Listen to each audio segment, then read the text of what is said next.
नमस्कार मित्रांनो, भावांनो, बहिणींनो. आज आहे बघा बेंदूर, महाराष्ट्रीयन बेंदूर. सणाच्या सगळ्यांना हार्दिक हार्दिक शुभेच्छा. ही सण संध्याकाळचा असतोय, म्हणजे दुपारच्या नंतर असतो. ही सण तिसरा पारचा, त्याच्यामुळे म्हणलं आधी फरशा पुसून घ्यावा त्या आणि नंतर नाही करावा. पोळ्याला डाळ ही काढावी. स्वयंपाक झाला, जेवण झाली आणि आधी आली बघा ह्या बेडरूम मध्ये, कारण लगेच कोणी तर येत नाही ना. मी पुसायच्या आधी आणि हे कडी लावून टाकायच्या दरवाजाला. पोरांनी मेहंदी लावली सगळ्या फरशीला. लय पोरं दूषित आहे ती.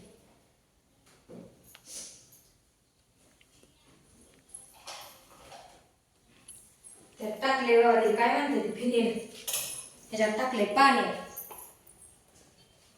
एका फरशीच्या वर फरशी पुसून निघत नाही. घाण झाले ह्या खोलीत सहजासहजी कोण येत नाही. तिकडे किचन मध्ये खायला प्यायला हवा म्हणलं काय खायचं आहे ती. ही पुसून मधली खोली बसणार आहे जुनी. तर त्याचं काय खायला प्यायला जायला पिऊन तिकडे पुन्हा हाल किचन कट्टा पुसायचं. फरशी नाही तर वाटायचं फरशी नाही सारवायचंच आहे. फरशी झाली तर आता पुसायचं टेन्शन नाही.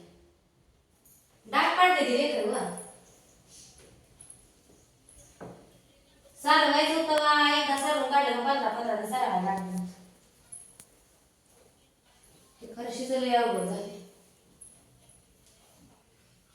अरे आदमधनं आधी कधी 2 खोल्या, कधी ती 2 खोल्या, कधी नुसता कट्ट्याचा असं पुसून घ्यायचं.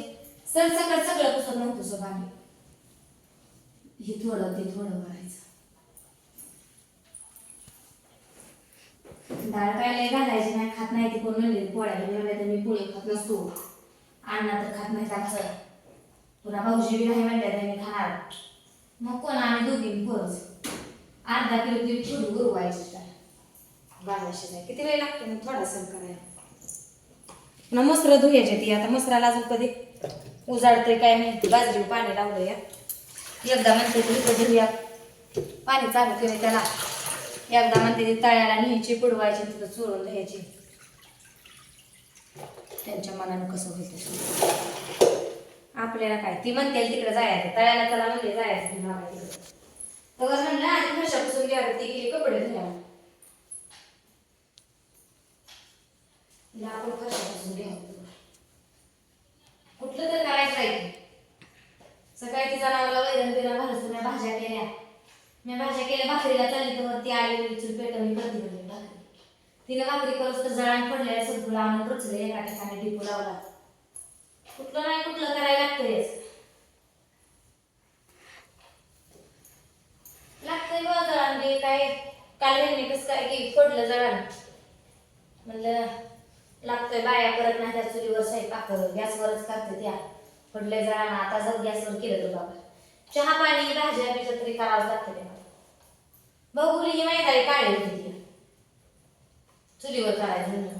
सगळीकडूनच काम वाढते चुलीवर केलं का. भांडी घासायला वेळ लागतोय.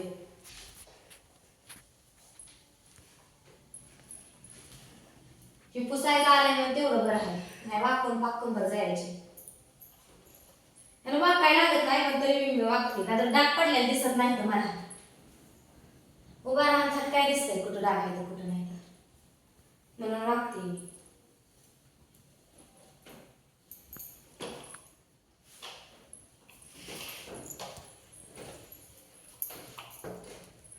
तिकडून सगळं त्या बेड खालनं कपाटा खालनं पुसत आली. तिकडून 2-3 लाईनी घालल्या. शेवटच्या 2 लाईनी घेतल्या. एवढी खोल झाली का पाणी बदलायचं.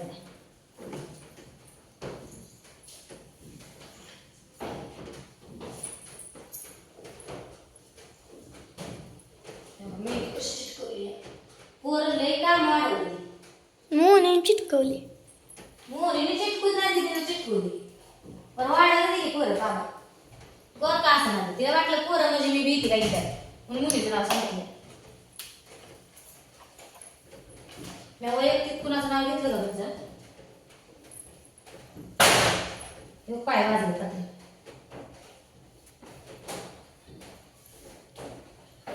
चिमण्या. मला वाटतं चिमण्या कशा नसते.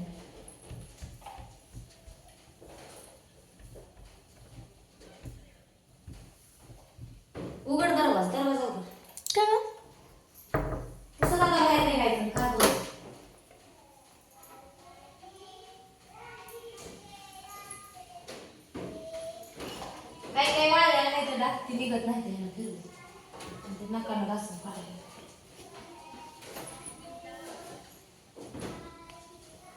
पोरांचा अभ्यास चाललाय जरा. नाही म्हणते ती. काय म्हणते? घड्याळ्यात वाजले 1, मम्मीनी दिला मार. होय. घड्याळात वाजले एक आणि मम्मीनं आणला केक खाण्यात 1 तास गेला आणि मी नाही अभ्यास केला.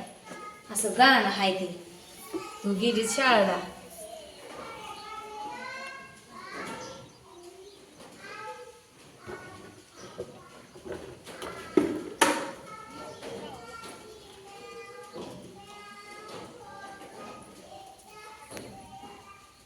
वरांचा कालवा बाबा चाललाय.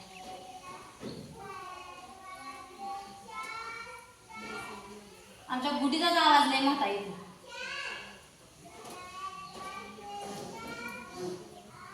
गुडी बापू आहे तुझं.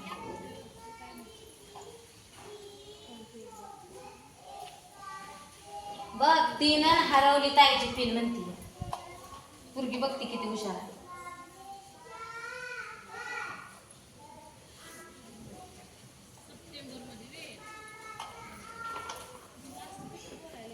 फोन बघते ती.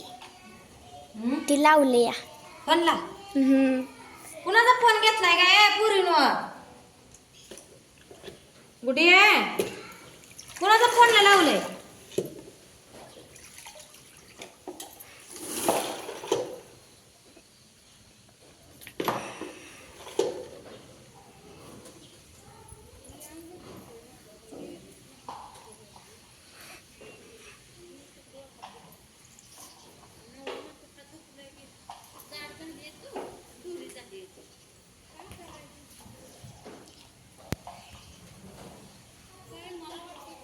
ते मी घर घालून घेतलं तरी घाण खायचं.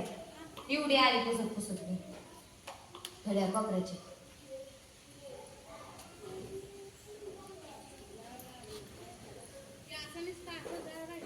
हो हो दान दिशा आदळायचंच काम आहे. आमच्या दारास नाही बघा तसलं ती काय टेकायचं असतं ते लावलं नाही. जरा दार मोहरं वडलं का आदळते मागं तर नाही तर मोहरं तर आणलं होतं की. तर बसवायचं आलं नाही ना ते.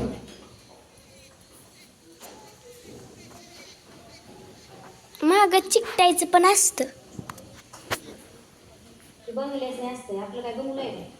आमच्या शाळेला पण. तुमची शाळा म्हणजे बंगलाच आहे की मजल्यावर मजले आहे तुमची शाळा. बघा किती कचरा नाही.